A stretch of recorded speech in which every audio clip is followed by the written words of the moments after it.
Salut les sandwichs au thon. Récemment, j'ai sorti une vidéo avec le Monarque sur ma chaîne. Je vous invite à aller la voir si c'est pas encore fait. Mais durant la vidéo, puis comme dans plusieurs que je fais avec lui, on soulève des points quand même assez pertinents, des fois sans même s'en rendre compte. Puis justement, dans la vidéo, c'est ça qui est arrivé. Moi puis le Monarque, on était vers la fin de la vidéo, puis on parlait d'un sort de protection que je pourrais rentrer dans mon Cefris. Je vous fais jouer le segment. Et là, ça va être difficile d'interagir avec moi parce que j'ai le bodyguard en jeu. Fait que le monde... Puis c'est ça que j'ai remarqué avec les effets comme ça. Le monde, souvent, ils discutent pas autour de la table. Puis ils font juste se dire, ah, il y a une Mother of Rune en jeu, ah, il y a un bodyguard.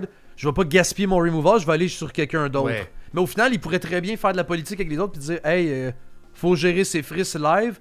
Quelqu'un tue un removal, puis on a gaspillé 2 pour ses frisses. Le monde sont juste en mode, je veux que ma carte fasse du 1 pour 1. Fait que je vais regarder s'il y a pas des trucs adverses qui valent la peine d'être gérés. Ouais, c'est des cartes vachement chiantes en fait, parce que là où quand tu essaies de détruire un truc, bah, tu te dis est-ce que le mec a un contre, est-ce qu'il l'a pas. Dans tous les cas, tu vas essayer de le faire. Ouais. Là, c'est des cartes qui te disent tu ne peux pas toucher à mon commandant tant que t'es là. Donc pendant la vidéo, on s'en est pas trop rendu compte, mais un des commentaires le soulignait qu'on parlait d'un concept quand même assez intéressant, je pense, en commun 2. Je me suis dit pourquoi pas en faire justement une vidéo. Si jamais vous voulez magasiner n'importe quelle carte Magic, je vous invite à le faire via le sponsor de la chaîne, le Remy Card Trader. Donc pour commencer, je pense qu'il faut décortiquer le Threat of Activation tout court.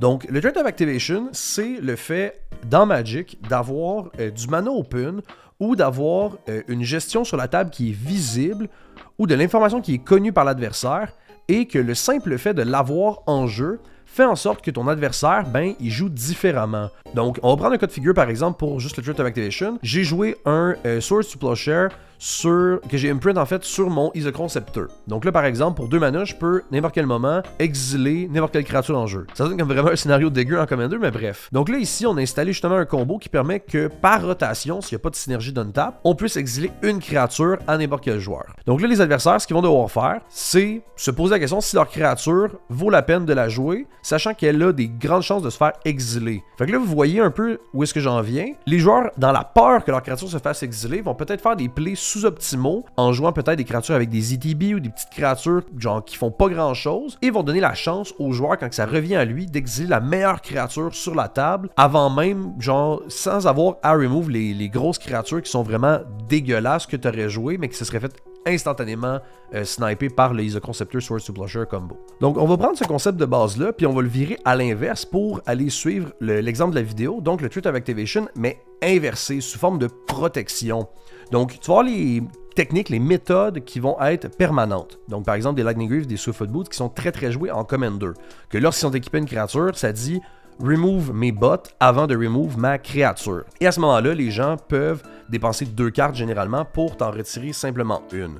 Mais là, si par exemple les joueurs ont juste un Generous Gift dans les mains, ils vont soit pouvoir te gérer tes bots sans toutefois te gérer ton Commander.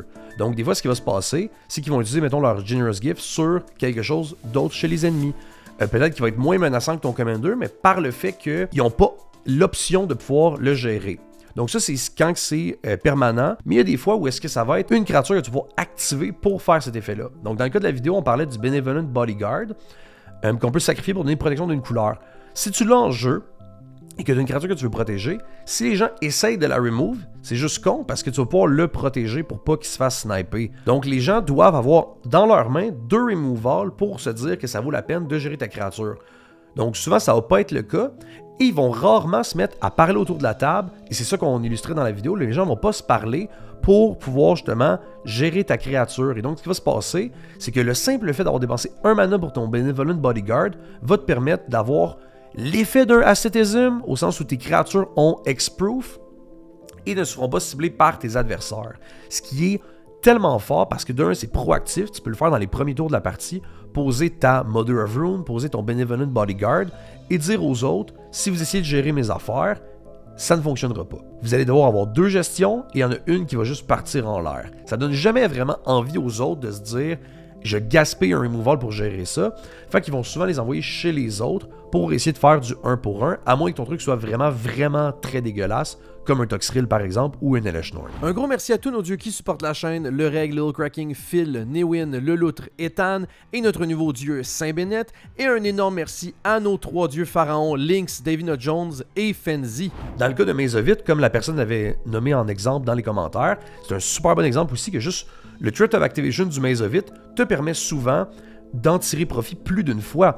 Parce que les gens vont pas vouloir attaquer avec leur créature sous peine qu'ils ne puissent pas passer chez toi. Donc ton Maze of It va rester on-tap, la personne t'attaquera pas, la personne t'attaquera pas, la personne t'attaquera pas.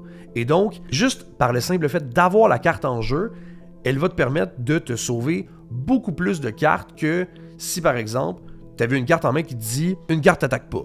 Parce que là, les gens sont pas au courant, donc ils vont t'attaquer, tu vas pouvoir le faire, puis après ça, tu n'auras plus la carte. Mais là, quand elle est en jeu, le Threat of Activation, de pouvoir l'activer et de faire perdre la value aux autres, fait en sorte qu'ils ne t'attaquent pas en ne réfléchissant pas à l'aspect politique de la table et l'aspect multijoueur du format. Et justement, c'est là que je viens à comment gérer ce genre de cartes-là qui peuvent paraître super oppressives, super dégueulasses. La première technique que je donnerais, c'est juste de parler à la table. Est-ce que quelqu'un a un removal? Est-ce que quelqu'un va pouvoir attaquer avec moi parce que lui devient clairement une menace? J'aimerais ça l'attaquer, mais il y a un Maze of It. Donc si je l'attaque avec ma 6-6, pourrais-tu l'attaquer avec ta 7-7 ou ta 8-8? Comme ça, on va pouvoir aller lui gratter du dégât. Puis là, à ce moment-là, ça va être au joueur de prendre la décision. Ah non, fudge, va falloir que j'active mon Maze of It tout de suite, puis peut-être pas plus tard. Mais ça, si vous ne discutez pas, le Maze of It a peut-être fait l'effet de 3, 4, 5, 6 Maze of It, et peut-être que justement son Benevolent Bodyguard a fait l'effet de 3, 4, 5, 6 Benevolent Bodyguard de protéger ses affaires. Même chose pour Mother of Rune, même chose pour beaucoup de pièces, soit de protection dans ce cas-ci, ou de removal. Tu sais, là, on le met à l'inverse pour la protection parce que c'est ça qu'on parlait dans la vidéo, mais pour le removal, c'est la même affaire. Quand vous voyez une pièce qui peut remove à chaque tour quelque chose en jeu, parlez avec la table, parce que c'est certain qu'ensemble, vous allez pouvoir être capable de gérer ce truc-là et arrêter d'être sous l'emprise de cette carte-là qui vous empêche de jouer au jeu ou qui vous empêche de poser vos jeux sur la table. Et ça, vous ne savez pas à quel point ça fait gratter un pourcentage de victoire important pour la personne qui a ces cartes-là. Pour les contrer, faites juste jouer des board wipes ou jouer tout simplement avec vos adversaires, comme si c'était vos amis. Est-ce qu'il y a quelqu'un du removal pour ça? Et honnêtement, vous allez être vraiment sauvé de l'emprise, peut-être même de l'échafaud, de la guillotine que vous posent ces cartes-là. Donc, c'est une petite vidéo un peu plus théorique, si on veut, sur la chaîne. Si vous aimez ça, n'hésitez pas à liker la vidéo, à vous abonner si ce n'est pas encore fait. Puis, dites-moi en commentaire quel genre de vidéo un peu dans ce style-là, thématique deck building ou juste conseil en partie, vous voudriez voir. Puis sinon, ben, restez en santé s'il vous plaît la gang et soyez pas enrhumés comme moi. Bisous. Je prends un petit 3 secondes pour remercier mes Patreons qui supportent la chaîne. Si jamais ça vous intéresse, il va y avoir le lien en description.